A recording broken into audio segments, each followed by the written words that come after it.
लोग अक्सर मुझसे पूछते हैं कि अर्चित तुम अपने 3D कैरेक्टर्स बनाने के लिए कौन सा सॉफ्टवेयर यूज़ करते हो। और दोस्तों सच तो यह है कि अपने कैरेक्टर्स के लिए मैं किसी एक सॉफ्टवेयर का नहीं बल्कि 5 अलग अलग सॉफ्टवेयर्स का यूज़ करता हूँ। आज मैं आपको अपने कैरेक्टर रीटा और मर्फी के एग्जाम्पल की मदद से आपको एक पूरा पाइपलाइन दिखाता हूँ। स्कल्प्टिंग से लेकर कैरेक्टर को गेम रेडी बनाने तक कौन से सॉफ्टवेयर्स यूज़ में आते हैं, मैं पूरा आज आपको बताने वाला हूँ। अगर आप भी इस तरह के कूल 3D कैरेक्टर्स बनाना चाहते हो तो ये वीडियो आपके लिए बहुत हेल्पफुल होगा। चलिए शुरू करते हैं। हमारे कैरेक्टर क्रिएशन प्रोसेस की शुरुआत होती है ZBrush से। तो स्टेज 1 इज़ ZBrush। तो सबसे पहले यहाँ पर मैं एक हाई पॉली स्कल्पचर बनाता हूँ। आप इसको एक क्ले के स्कल्पचर की तरह समझ सकते हो, but this is digital clay. यहाँ पर मुझे पॉलीगॉन की कोई चिंता नहीं होती। यहाँ पर मैं जितने मर्जी उतने डिटेल्स डाल सकता हूँ। आप यहाँ पे देख सकते हो मैंने रीटा के फेस, हेयर, आर्म्स और उसके वेपन्स जैसे कि उसकी गुलेल या फिर उसका पेट जो कुत्ता है मर्फी, वो भी मैंने ZBrush में हाई पॉली स्कल्पटिंग यूज़ करके बनाया है। बिगनर्स ज़्यादातर स्कल्पटिंग में ये गलती करते हैं कि वो बहुत जल्दी डिटेल्स में घुस जाते हैं। डिटेल्स में डीप डाइव जाने से पहले आपको अपना एक स्ट्रॉन्ग बेस तैयार करना होगा। एक स्ट्रॉन्ग सिलुएट आपके कैरेक्टर की रेडी होनी चाहिए। जो बेस शेप्स है, जो बेस फॉर्म्स हैं, वो ही आपके कैरेक्टर की हैवी लिफ्टिंग करता है। डिटेल्स तो बस एक चेरी ऑन द केक है। अगर आपके बेस फॉर्म्स और शेप्स ही गलत बने हैं ZBrush में तो आप चाहे कितने भी डिटेल्स डाल दो, आप अपने स्कल्पचर को सेव नहीं कर सकते। इसके बाद जो दूसरा software that I use is blender. Blender is my main work horse. ये ऑनेस्टली मेरा सबसे ज़्यादा यूज़ किया जाने वाला सॉफ्टवेयर है। यहाँ पे ऑल इन ऑल 4 चीज़ें होती हैं। पहला है रीटोपोलॉजी, दूसरा है UV अनरैपिंग, तीसरा है rigging and then finally animation. So Blender is basically my main DCC मतलब digital content creation software. Okay, इसमें आपका जो बैकबोन है प्रोजेक्ट का वो होता है, तो मेरे लिए वो ब्लेंडर है। तो ब्लेंडर में एक एक करके देखते हैं मैं क्या कर रहा हूँ।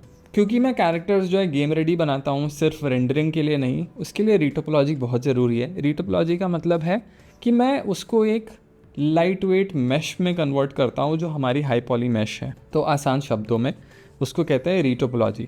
आप स्क्रीन में देख सकते हो कि एक रीटोपोलॉजाइज मॉडल कैसा दिखता है। आप देख रहे होगे कि इसमें कुछ डिटेल्स मिसिंग है, सारी डिटेल्स कैप्चर नहीं होती हैं।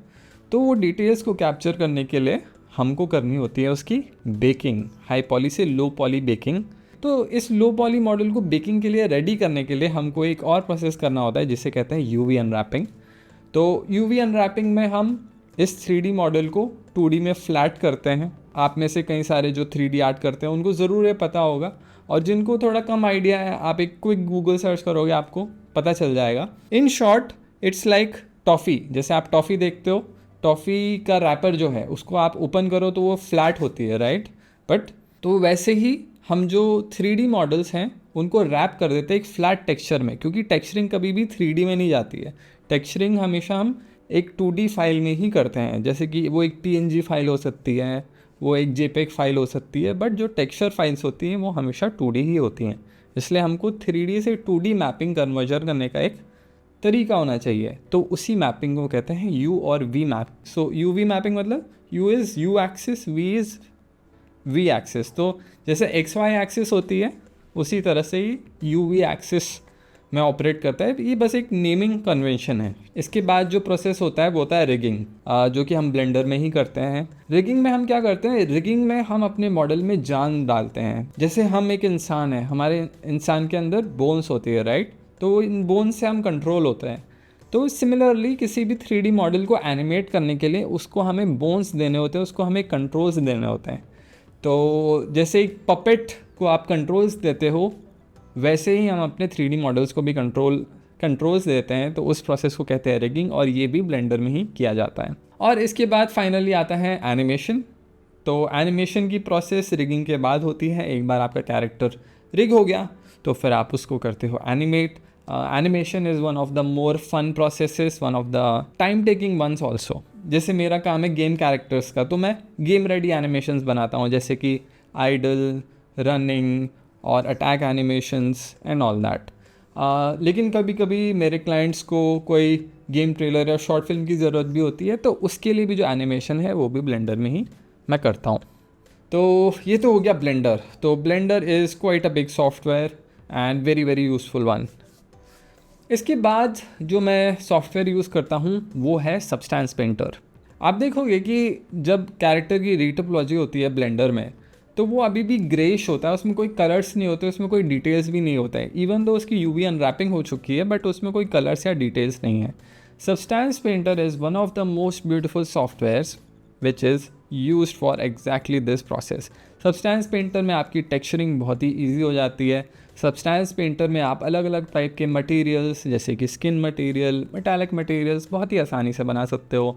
आप इसमें शेडिंग इजीली कर सकते हो, डर्ट डालना है, मेटालिक टेक्सचर डालना है, या फिर रफनेस आपको डालनी है, या फिर कुछ रियलिस्टिक आपको टेक्सचर डालने हैं, और या फिर इवन स्टाइलाइज हैंड पेंटरली लुक देना है। ये सब कुछ आप सब्सटेंस पेंटर में कर सकते हो। सब्सटेंस पेंटर जो है एक डेडिकेटेड सॉफ्टवेयर है 3D मॉडल्स को टेक्सचर करने के लिए, और I really love it compare to texturing in Blender. आप ब्लेंडर में भी टेक्सचरिंग कर सकते हो a lot of the times, specially for game ready stuff, game ready textures बनाने के लिए सब्सटेंस पेंटर एक बेहतरीन सॉफ्टवेयर है। इसके बाद जो है चौथा सॉफ्टवेयर जो है वो है मार्मोसेट टूल बैग। तो आप जो भी रेंडर्स मेरे पोर्टफोलियो में देख रहे हो रीटा और मर्फी के, तो ये सारे रेंडर्स मार्मोसेट में किए गए हैं। तो आप सोच रहे होगे कि रेंडरिंग के लिए तो आप ब्लेंडर भी यूज़ कर सकते हो, तो मार्मोसेट ही क्यों, राइट? तो जी हाँ, पहले मैं अपने जो पोर्टफोलियो पीसेस के रेंडरिंग है वो मैं ब्लेंडर में ही करता था, बट जो मार्मोसेट है इट्स इंडस्ट्री स्टैंडर्ड सॉफ्टवेयर, और इसलिए मैं उसको यूज़ नहीं कर रहा just because it's popular in the industry. The main reason है वो है उसका रियल टाइम होना। आप रियल टाइम में उसके मटेरियल्स को चेंज कर सकते हो और फाइनल रिजल्ट देख सकते हो। जैसे ब्लेंडर में अगर आप रेंडर कर रहे हो, आप साइकिल्स में रेंडर कर रहे हो, भले आपका बहुत ही पावरफुल सॉफ्टवेयर है, आपको 10-15 सेकंड लगेंगे, बट मार्मोसेट में आपको वो रिज़ल्ट इंस्टेंट मिल के आता है। प्लस जो रियल टाइम मटेरियल्स का सेटअप है मार्मोसेट में बहुत ही इजी है। आप बहुत ही क्विकली आप उसमें टर्न टेबल एनिमेशंस रेंडर्स निकाल सकते हो, टर्न टेबल रेंडर्स निकाल सकते हो, क्विकली मल्टीपल लाइटिंग के सेटअप्स आप टेस्ट कर सकते हो। सेम टाइप की टेस्टिंग करने में, जैसे आप सैकड़ों अगर रेंडर्स निकाल रहे हो, वो सैकड़ों रेंडर्स निकालने में आपको ब्लेंडर में एक तरह से आधा घंटा आपको लगेगा, जो काम आप मार्मोसेट में बहुत जल्दी 5 मिनट के अंदर कर सकते हो। तो क्योंकि मार्मोसेट बहुत ही हाई क्वालिटी आपको रेंडर्स देता है बहुत ही क्विकली, और उसमें प्री मेड सेटअप होते हैं स्पेशली गेम आर्टिस्ट्स के लिए। अगर आप गेम के लिए एसेट्स रेंडर कर रहे हो तो मार्मोसेट सबसे क्विकेस्ट टूल है अपने एसेट्स को शो ऑफ करने के लिए। आप क्विकली उसमें ड्रैग एंड ड्रॉप कर सकते हो, जल्दी से 1-2 लाइट्स लगाओ, और आपका बहुत ही क्विकली एक क्लाइंट को दिखाने लायक रेंडर रेडी हो जाता है। जैसे कि मेरे क्लाइंट्स को कोई भी मेरा गेम एसेट देखना है तो मैं उसको ब्लेंडर में ना रेंडर करके उसको मार्मोसेट में ही रेंडर करता हूँ। अगर आपको कुछ टाइम हो गया है 3D में और आप चाहते हो कि आपकी पोर्टफोलियो की वो नेक्स्ट लेवल फिनिश आए, तो आप ज़रूर मार्मोसेट टूल बैग ट्राई करना। और फाइनली है stage 5, that is unreal engine. ये लास्ट स्टेज है जो कि मेन एक डिफरेंशिएटर हो जाता है किसी भी एक गेम कैरेक्टर आर्टिस्ट के लिए, कि आपने एक सुंदर रेंडर्स तो निकाल दिए अपने कैरेक्टर के, बट क्या वो कैरेक्टर एक्चुअली गेम में चल रहा है? क्योंकि जब आप ब्लेंडर से अपने कैरेक्टर को गेम इंजन में लाते हो तो कई सारी प्रॉब्लम्स आ सकती हैं कि आपका रिग अच्छे से इंपोर्ट नहीं हुआ हुआ। अगर आपका रिग गेम इंजन के लिए ऑप्टिमाइज़ नहीं है तो वो काम नहीं करेगा।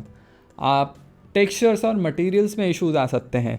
आप जैसे एक्सपेक्ट कर रहे हो मटेरियल को इंजन में दिखना, हो सकता है वो वैसा ना दिख रहा हो, तो आपको हो सकता है कुछ और सेटअप करना हो। तो बहुत ही ज़रूरी है आपका कि आप अपने मॉडल को अनरियल इंजन में या फिर यूनिटी इंजन में लेके जाएं और अपने एसेट्स को वहाँ पे सेटअप करें और अपने एनिमेशंस को प्ले करके देखें। क्योंकि अगर आपके एनिमेशंस उधर परफेक्टली चल रहे हैं तो ही आप अपने क्लाइंट को वो कैरेक्टर्स दे सकते हो। All in all this is the most important part, right? अगर आपका जो कैरेक्टर है वो आप अपने प्रोस्पेक्टिव क्लाइंट को दिखा सकते हो कि हाँ ये गेमिंग इंजन में काम कर रहा है, तो आप इंस्टेंटली ट्रस्ट डेवलप करते हो और आप वो क्लाइंट या प्रोजेक्ट को विन करने के चांसेस आपके बहुत बढ़ जाते हैं। तो let me know on the comments कि क्या आप गेम रेडी कैरेक्टर्स और रिग्स बना सकते हो। तो दोस्तों ये था मेरा पूरा पाइपलाइन, ये थे सभी सॉफ्टवेयर जो मैं यूज़ करता हूँ। पर एक बात, आपको एक ही बार में या एक ही साथ ये पाँचों टूल सीखने की ज़रूरत नहीं है। आप कोई एक टूल से स्टार्ट करें और एक एक करके जब आपको लगे कि आपको और स्किल्स डेवलप करने की ज़रूरत है तो ही आप उस चीज़ पे मूव ऑन करें। आप स्टार्ट कर सकते हो ब्लेंडर से। आप सिर्फ ब्लेंडर अलोन ही में एक पूरा गेम रेडी कैरेक्टर बना सकते हो।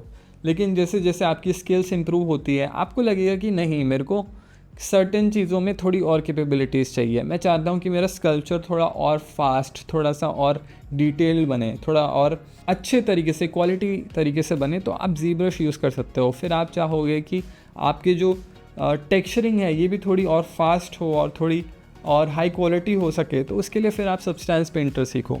ऐसे करके आप धीरे धीरे अपना स्किल सेट बढ़ा सकते हो। जैसे मैंने रिसेंटली मार्मोसेट टूल बैग सीखा ताकि मैं अपनी रेंडरिंग कैपेबिलिटीज़ इंप्रूव कर सकूं। बाकी किसी भी एक स्टेज या किसी टॉपिक पे आपको एक डिटेल वीडियो चाहिए तो मुझे बता देना। मिलते हैं अगले वीडियो में।